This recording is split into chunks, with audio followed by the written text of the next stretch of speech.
This episode of the Fight Within podcast is presented to you by Meguiar's. For over 115 years, Meguiar's has been carefully creating and producing advanced formulas with cutting-edge chemistry to deliver a show car perfect appearance.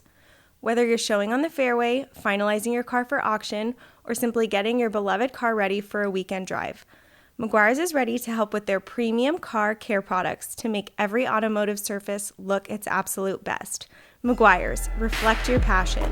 Make sure to visit them at meguiars.com. What's up, guys, and welcome to another episode of the Fight Within podcast. Today's guest is Drew Douglas. He is the founder of Junk Dawgs, junk removal and hauling. Thank you so much for coming on, man. Guys. Appreciate Thank your you. time. And it's funny that you're here because we literally just met last week at a golf tournament, and now you were here. Got whored out. Yeah. Thanks, Tom. But anyways, tell us a little bit about your background and why you decided to start Junk Dawgs. Yeah, so just going back to high school as an athlete, for some reason, I didn't like sports as much as maybe I presented to people. I think what we were talking about earlier, the fear of failure. For me, it was the fear of getting hurt. I just thought, we're getting fucking banged around here in football. You know, this is like, I always looked at the head and I'm like, dude, if my head gets fucked up from this, nothing else matters. You know, like because I played, now I'm all fucked up. So getting into that, I just played for high school. I got hurt my junior year and that really took a toll. You know, like I tore my ACL. That's a bad injury as a receiver. So I really got demotivated then.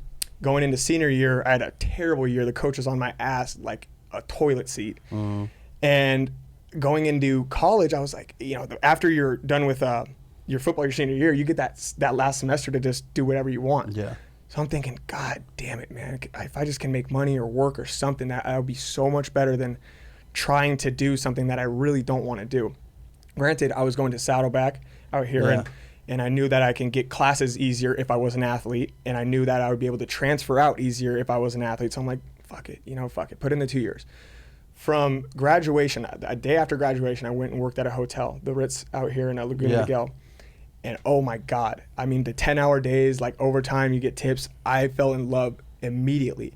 And the first day I went to football, I came from work and I went to football. I'm like, I like working more, man. I remember calling my mom, like, I know you don't want to hear this, but I like working a lot. And like this football shit, man, this is not what I thought it was out here. There's fucking 28-year-olds I'm playing with. Like, what the hell's going on?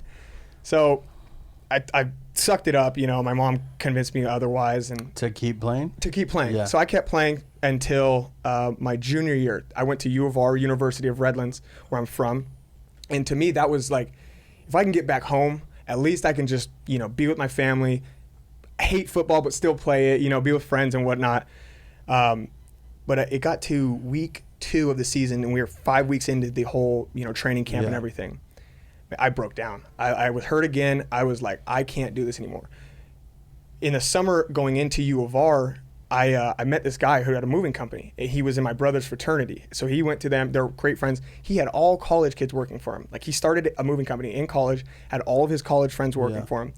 And I'm like, okay, like I kind of want that. Yeah, I kind of like this. And I freaking loved working. So I'm like, let me go work for him because I know he needs guys that are just down to work. Yeah. So I'm like 6 days a week, 7 days a week, 12-hour days. Fuck it. I don't care. All while going to school.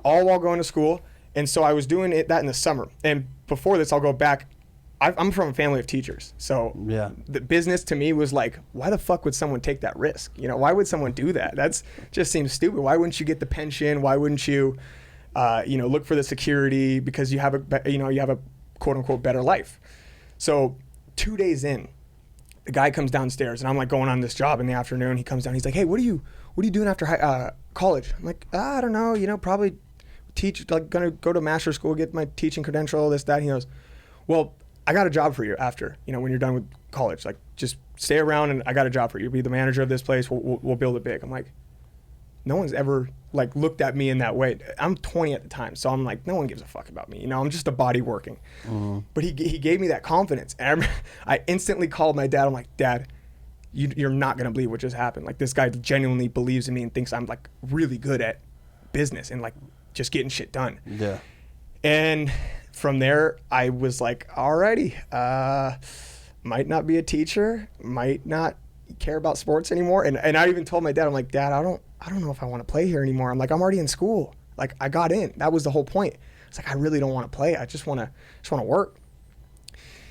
He said the same thing. Just give it a year. If you don't want to play your senior year, that's fine. You could work then. 5 weeks in, I was like, dude, I'm done. And I mean, like, fully broke down, crying, everything. Like, dude, I can't do this. Miserable. Just. Why? Because I kept getting hurt. Yeah. And I kept getting hurt just to go to practice and watch, just put my helmet on and just sit there with no pads on and watch. And I'm like, all right, one, I don't even want to be here. Mm-hmm. Even if I was playing and starting, I wouldn't even want to be here. Two, I'm not even doing anything. So I'm just sitting here it felt like for 4 years of my football career, I was just sitting on the sideline, just waiting, and I didn't play a fucking down at Saddleback. And that was really pissed me off. And we had like 8 receivers maybe 6 receivers that were rotated in. Everybody got a shot. Mm-hmm. Except me. Like to start to play, you fuck up, you're out, next guy. Yeah. I never ever once got thrown in like when it mattered to prove myself. I'm like, fuck this. It's same thing with the guy that gave me the confidence, saying, dude, you could fucking do this. You can really help me out. I never got that in football. Yeah. And I think coming from the ACL injury, when I was supposed to be, one of the guys, I fucking got hurt in a scrimmage. Like, before the year started, I was starting, went in the scrimmage, blew the ACL out. I played on it and game 4 because I was like, I can't go out like that. And I could still kind of walk and run a little bit. Blew it, completely blew it out, and then got surgery. But yeah, just hated it, man. I hated the grind of football, which is hilarious because the grind of business is like tenfold. Yeah. But really just thought, if I can work hard and use my mind and what I'm good at, which I believe is networking and talking to people and motivating people, then I think I can, because I willed myself to play football. Mm-hmm. Like getting up and being like, well, they're here. I go into a game and imagine not being excited at all. Like, just, all right, here we are again. Do you think, because we were talking about off air a little bit about how it just takes that one person to believe in you, to kind of be in your corner. His name's Peter Caffin from Greek Movers. No, I know that, but do you think anything would have changed for you if you were given that opportunity in football, or if someone would have just been like, hey man, look, like I believe in you, you can do this?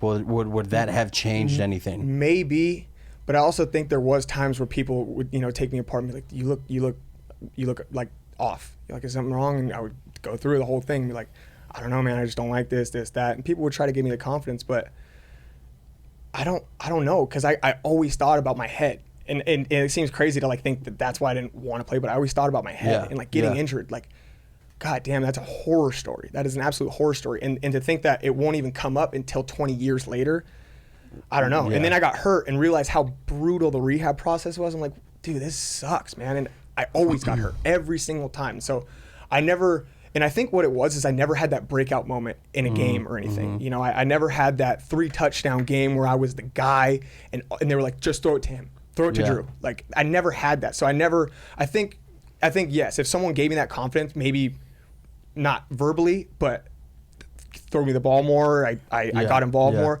And part of that was me just not giving my all. And I don't know why. I can't think back and pinpoint why I didn't like it so much. But going into working, I'm like, damn, like people rely on me rather than, when they just kind of throw me out there to be a body. People rely on me. Like, I got to make shit happen. And going through the moving company with that guy and just him instilling confidence, and he would give me his phone and he'd be like, all right, you got to take the calls today. You got to book the jobs. You got to send the guys out. I'm like, he's literally just giving me his phone for this company. Like, I could fuck a lot of things up right now, So just that confidence, that trust that he gave me was awesome. And then he also was super big on, he's like, dude, I'd love to see you start your own thing. So I started a cleaning business of 2020 in February. And I say it stopped because of COVID, but that's just an easy out. Mm-hmm. I hated it. I was like, why am I cleaning fucking bathrooms? So I started working for him again. And the reason I started Junk Dawgs, because we did junk part-time for the moving company. And I'm like, dude, I think there's something more to this. Like, I've saved up a lot of money with working for you. Can I like buy a truck and kind of get in on the company? Can I be the VP? Can I build it with you? Like, let's do something with this. And he is very individual. He likes to do everything himself, and I respected it. So we did 7 junk jobs in one day. Mind you, we had only done one, like maximum one in a day. So we did 7 that day. And I'm like, what the fuck is going on? Like, there's got to be more to this than just occasionally you give a guy a break from a moving job and you give him a junk job. There's got to be more than what we're doing with this. So I just, like any new entrepreneur, just stayed on YouTube for hours on end at night and just was like, fuck, man. I think I could do this. Like, and it's the same industry. You book the job, you work your ass off, and you get paid. Same thing, and you treat the customer right. So I started it in August of 2020 and went about 3 months and realized, like, oh man, I don't know what the fuck I'm doing at all. At all. And so how much did that play a role though? Is having someone, because now, in retrospect, with sports, it obviously didn't work out, didn't happen. But having someone believe in you, because we've talked about it all the time. And Ben running a business with employees is always like, I want to empower people. So going back to what you were saying about the motivation with football, I just never found it. And like I said, no one ever like took me aside and said, you could do this. And I just was a realist. I was like, I know I'm not going to go to the NFL, right? Mm-hmm. I'm at a junior college. I'm going to a D3. This isn't D1. It's not getting paid for. Yeah. So I'm like, I'm already paying for this. I'm not the guy. I'm pretty slow. I'm tall as a receiver. That's great, but they're not looking for a white guy that's slow anymore. Yeah. That's just a fact. So just being a realist with myself, being like, maybe this isn't for me. Like, I have a friend that's in the NFL, and I see him like, yeah, that guy looks like he should be in the fucking NFL. Like, that's who's gonna get paid for playing football. Yeah. And just realizing, after I got hurt and kind of feeling the attention from in the junior year, like going into junior year from different schools, like, oh, this guy's got some good hands, he can run good routes, and going into senior and just sucking ass, and then going into Saddleback and sucking even more. I was just real, and me saying I hate football, right? It would be one thing if I love football and I sucked, but it's one thing I hated football and I sucked. So I'm like, all right, let's focus on the business side of things, and so just going from there, and like I think. He empowered me beyond belief. And I saw how he treated other people, and he played favorites. And that's something I was told early on, is like, you're not supposed to play favorites, but this guy does 10 times better than this guy. Why would you treat him the same way you do him? So he treated me different in the way that empowered me to believe that I can do this. and the only reason my mind flipped on business, right, going from why the fuck would anybody take that risk to I could do this, was walking into his house the first day. He's renting this house right by the school. He just got out of college. He had about 30 guys in there with like 10 U-Hauls out in the parking lot of a street, a parking lot of a school right next to him. I'm like, what is going on here? I thought business was like, pen and paper, like people are crunching numbers and shit structured. I'm like, this is fucking absurd. Like, someone just took a massive bong rip over there. Like, what, or you're sending him on a job? What is going on? That's just how he rolled. He was like, fuck it. And that instantly was like, oh, business is like, you have a piece of equipment and you meet someone and they need what you have. Yeah. And that's about it, and then obviously there's marketing and stuff like that come into play to elevate you. But the fact that he showed me how simple it was and gave me the confidence, that was all I needed. And coming from me saying, I love working, and going into that like, oh, I can work every day, all day. Yeah. Fuck yeah. I think you're fortunate in having that sort of realization and being honest with yourself to say, hey, look, I like this more versus I know I'm not going to make it here. I don't love this sport anymore. And I attribute, sorry to cut you off, I attribute a lot of that to Saddleback and seeing the 28-year-olds you're playing with. You're like, dude, what are you trying to do, bro? Like, no offense to anyone out there watching, but like, sometimes you have to sit down and be like, I've been playing football since I've been 8 years old. I'm 28 now. I've been at 4 junior colleges. I've been to 1 D2. I haven't really played. My grades are ass. I'm a shitty person, right? And that's most of the reason people are so into junior colleges, because they're just shitty people. They have no work ethic whatsoever. And it's like, sometimes you got to take a step back and either say, I have no work ethic, or I don't like this. And I just didn't like it, right? Yeah. I still have a great work ethic, but I'm not going to do something that I don't want to do.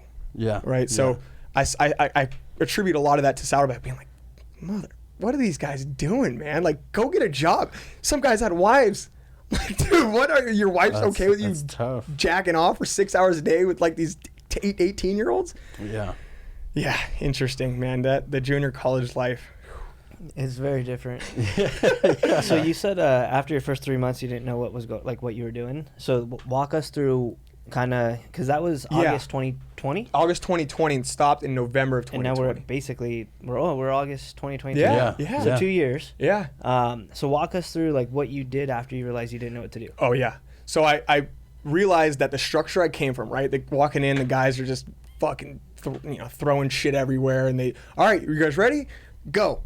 Coming from that, going into my own thing, I knew I wanted to have something structured, right? Like I looked at Tom's business, his big plaster business. I'm like, I walked into the office, there's 8 different offices in one building, and then, everything, there's meetings and there's structure. I wanted that because I don't want to be the guy that is pulling his hair out at night because he doesn't know where the fuck, the payment is for that job. So my uncle knew a guy that was doing demolition out here, actually. I actually might go visit him. I think he's right down the street for demolition. And I was called Junk Dawgs Hauling and Demolition at first. Because I was like, fuck it, I want to just wreck things, I'd love to break a building down. So I was into demo, and he was like, you should talk to this guy, see what you could do. Went and talked to him. and I always said I wanted to make $1 million wearing some dirty shirts and some swim trunks, So I went in that. But he instantly was like, I think you could fucking help me, man. He's like, I really think you have a personality. I think you could sell very well. And being that I was very scared at the time, being like, I have no idea what I'm doing. Like, exactly what I didn't want to happen is happening. Let me go work for him, right? So I was like, screw it. I sold a lot of my stuff. I moved out here, and I kind of committed to it really heavily. And then a month later realized, like, oh, I quit for someone else because I didn't want this situation. Now I'm back in it. But really, within the month that I worked there, I learned so much, right? We had meetings every day. There was, KPIs, key performance indicators, right? All this stuff that I had no clue was even supposed to happen in a business, I learned. And then luckily he was an awesome guy, and he was like, dude, I get it. He's like, I told you the second you started here that you might have this feeling, So he was cool about that. But yeah, for the 3 months, I just got kicked in the nuts so many times. I was like, dude, I'm over this. I got to go learn something real. And at the time when I went out here, I was dead set on stopping Junk Dawgs. Like, I'm done. I'm going to go be a contractor. I'm going to work for him for a little bit, start my own thing. He's going to teach me the whole thing. And then realizing after, like, well, I have no freedom anymore, right? I had decent freedom, but I had to report. I had to go and tell someone what I was doing and why I was doing it. And then so that was November, a little bit in December, I think. And then from December till about March, I didn't do anything. Just try to figure out, I was in the service space. I was in the service-based industry. So I knew I was probably going to stick in that because being a dumb kid, I'm not going to do some tech startup or some like crazy shit. Trucking a trailer and throwing away some junk, that's good enough for me. Pool business, that's good enough for me. Landscape, cool. I just like machines and, guys and trucks. That's what I'm into. Yeah. So trying to figure out, why am I doing this the way I don't want to do it?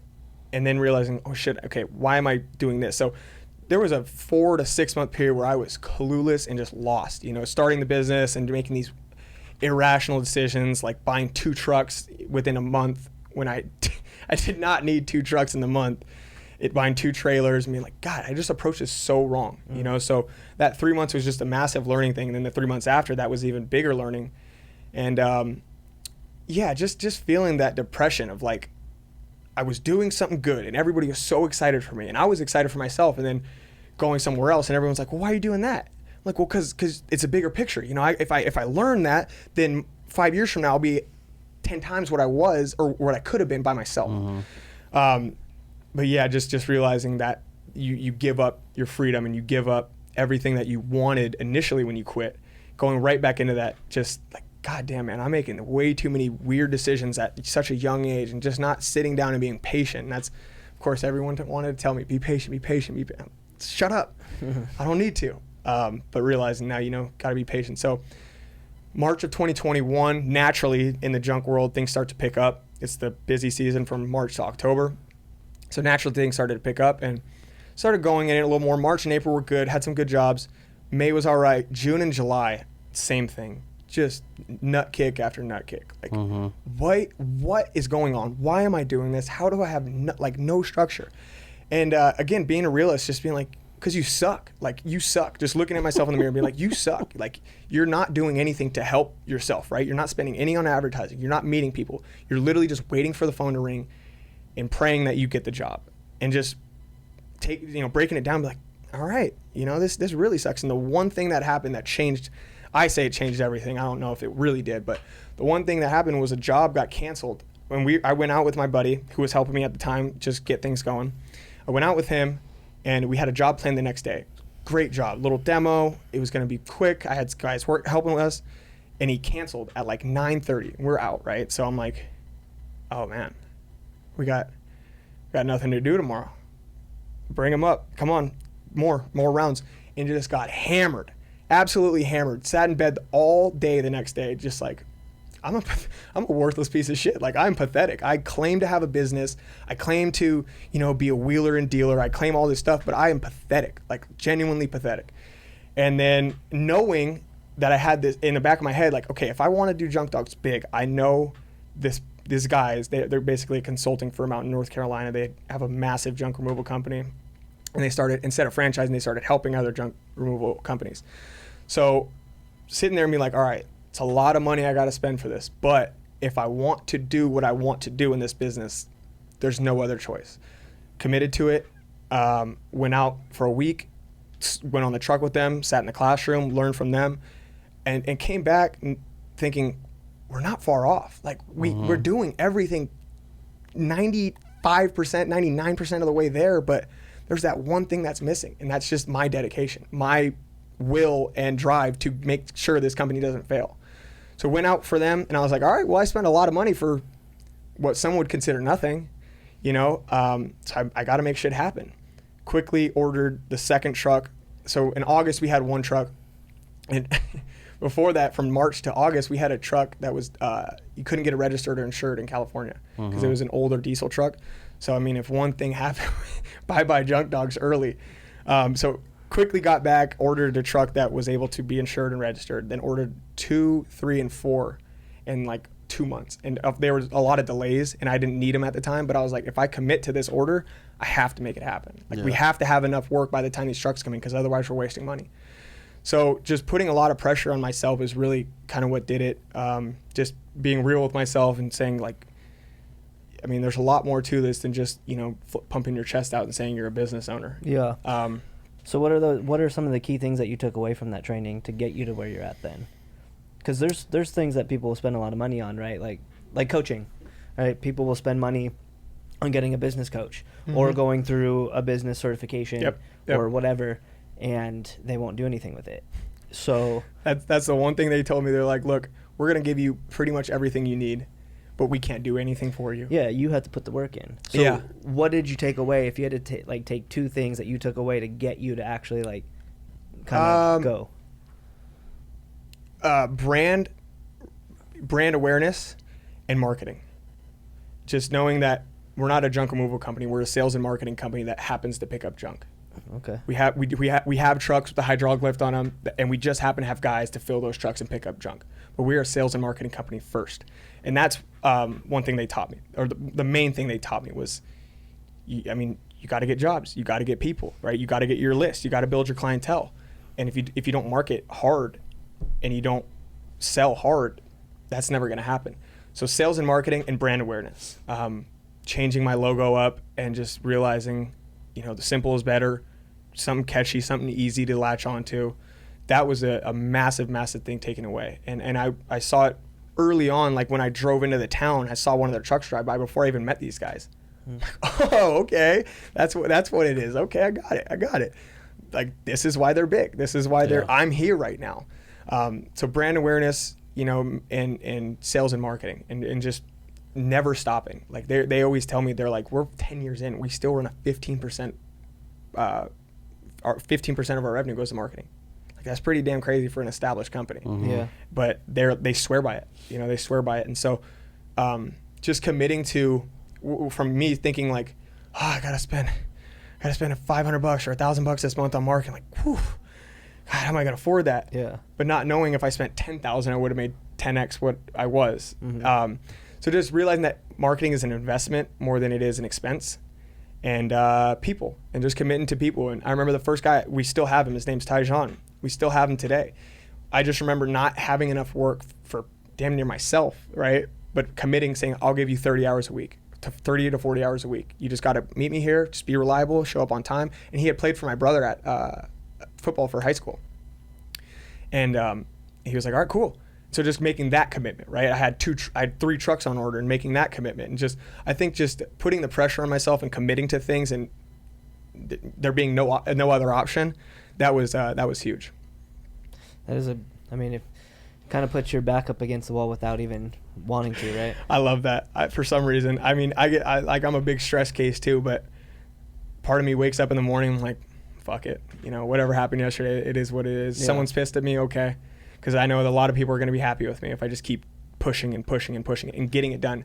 And I'm always, like I said, I've been a hard worker. So getting up and going to work and doing manual labor has never been a problem. It was when I got off the trucks that really became difficult. Like beginning of this year, because this is when we really started growing. Beginning of this year, just everyone's doing their job on the trucks, and I'm sitting there in the office like, alrighty, what do I do? What do I do? Just still learning, and just trying to figure it out. How much of the structure have you been able to implement since the first round that you didn't like? You'd be shocked. It's unbelievable how much structure that we have now compared to when we did. From when we started, it was off a Google Calendar. There was no invoicing. They barely got a notification. I sometimes called them when I was showing up. I sometimes didn't. Sometimes I just showed up when it said we were supposed to.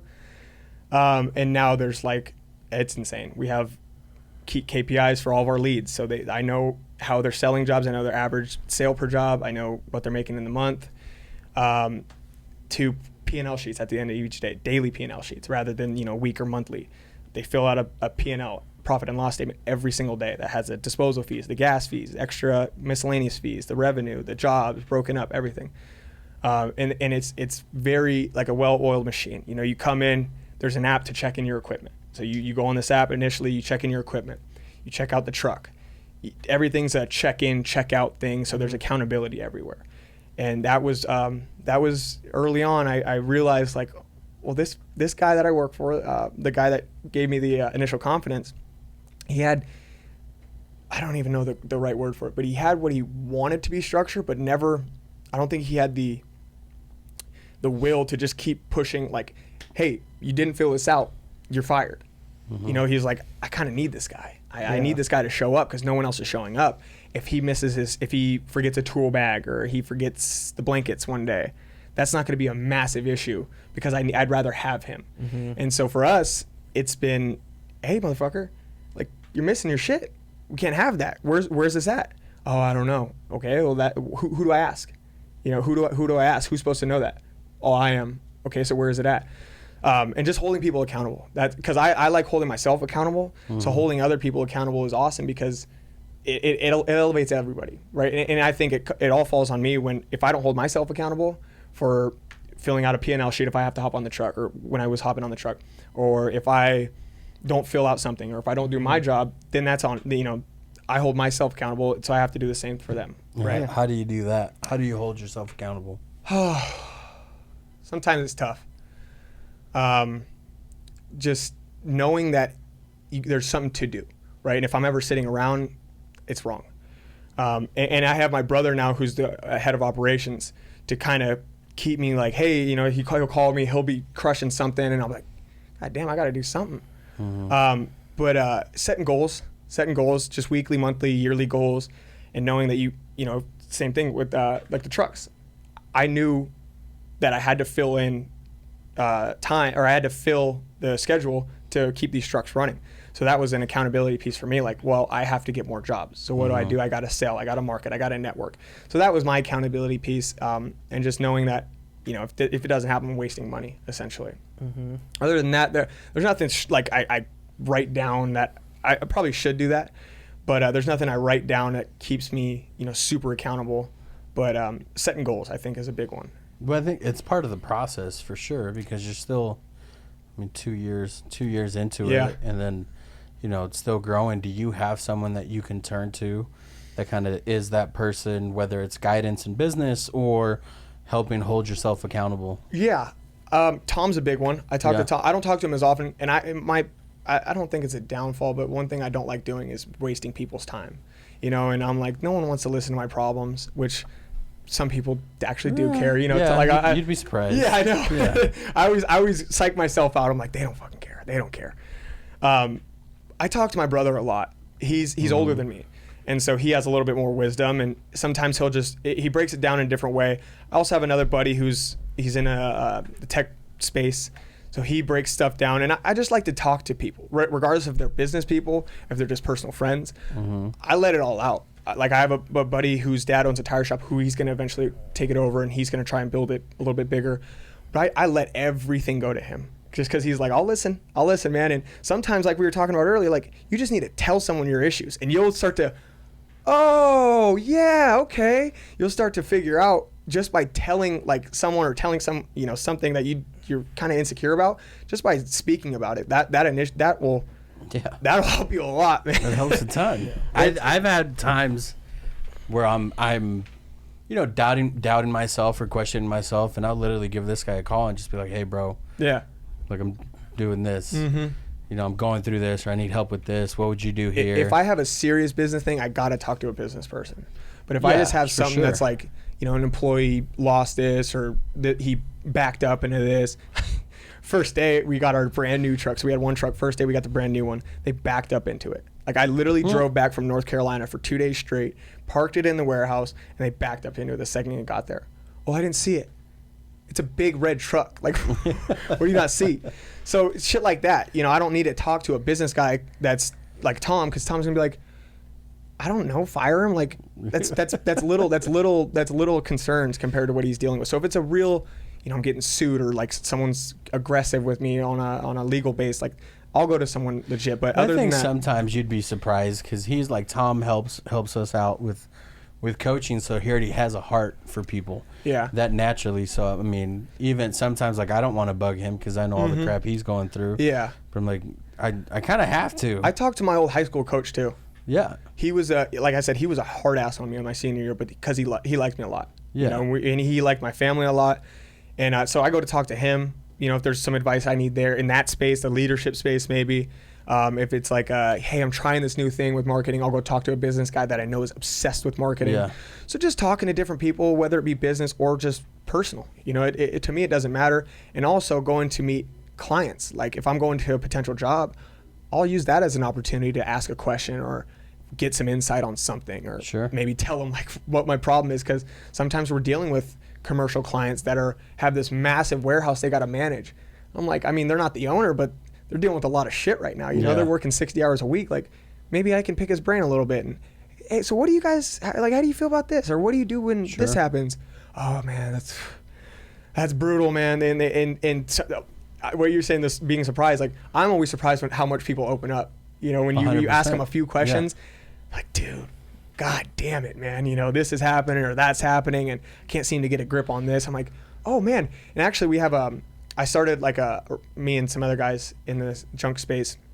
One's in Ohio, one's in Florida. We started a little meeting, like a group. Yeah. So for me now in the junk space, we just have that group every week that we talk to, and man, it's so relieving to hear how many fucked up problems they have. Because I'm like, I thought I was the only one dealing with this, man. Like, got a truck stuck today, and then we put diesel in a gas truck another day, and it's like, God damn, what's happening? And then I hear them say the same thing. It makes me feel so good.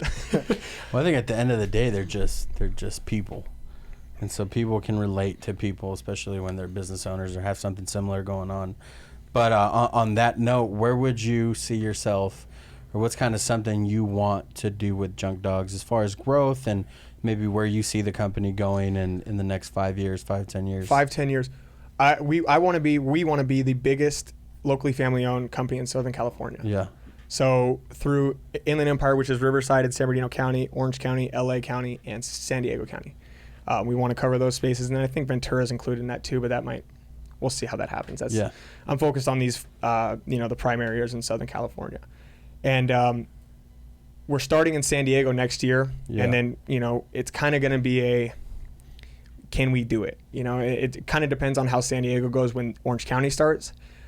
Me being a little over ambitious, I semi-committed to it happening next July, but kind of reevaluating, taking a step back and thinking like, well, if we get this one, if we get our initial one booming, within the next year, and then this one's doing well, it would be smart to just postpone it a little bit, not start 2 in 1 year, because that's a lot of risk involved, especially when your main things are your trucks and your guys.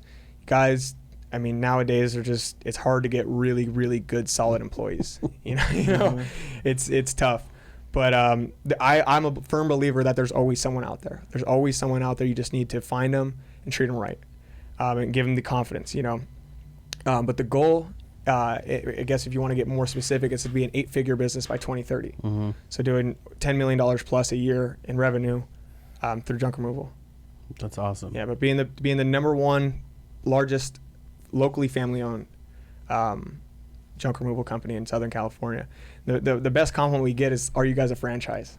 Yeah, because it means we're doing something right. It means we are consistent. And consistency is massive in any service industry. You want the guys to show up in 2020 the same way. You want the same processes. It only should get better. You don't want it to digress. So you don't want in 2020 these guys to show up in uniform, right? We wear these and the black pants and black boots. You don't want those guys to show up then, and then in 2 years it's a guy in some dirty shirt or dirty white shirt and some athletic shorts and some Vans. Like, that's just not the image. And starting off with in 2020 having a little bit of structure and being like, all right, we got to take this serious, get in uniforms, and then just being like, dude, I got too much on my plate. I could give a fuck what they wear. And then someone telling me like, hey, the last time you guys were here, it was awesome. You gave me a courtesy call before you came. Your guys looked amazing. They swept up when they were done. And they're like, the guys came today and they just grabbed the shit and they left. Like, they didn't talk to me. They didn't sweep it up. They didn't call me before. It was just knowing that consistency is huge. Yeah.